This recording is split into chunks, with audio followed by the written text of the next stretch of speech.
And so what goes through your mind as Defence Minister on a day like today, not just the services that you go to, but what do you think about? I mean, you in your role, you've gone far and wide. You've spoken spent time with so many of our servicemen and women. So what are the kind of things that go through your mind?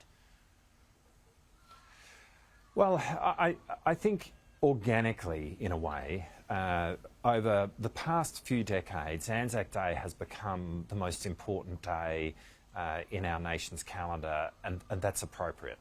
It's appropriate because as I've gone about my work and learnt more about the history of Australians in action, so much of our national character, indeed so much of our modern nation, is infused with the actions of those who have served.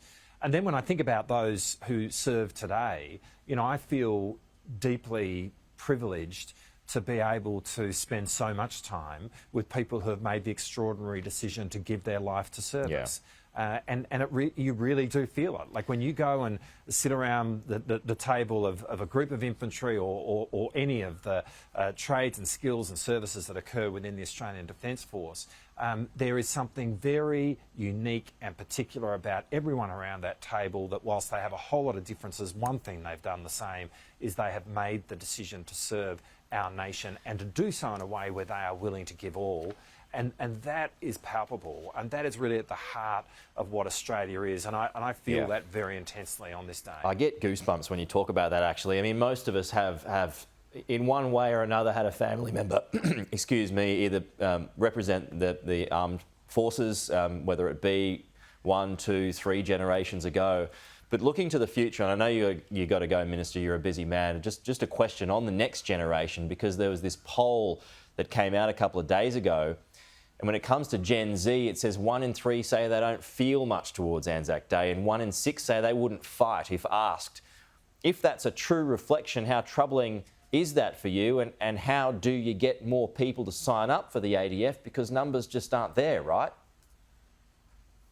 I don't think that's a true reflection, is the answer to the question. And look, if you look at this day, each and every year, Australians in growing number come out to commemorate Anzac Day, and that very much includes younger Australians. And you saw it on display here this morning at the Shrine of Remembrance in Melbourne.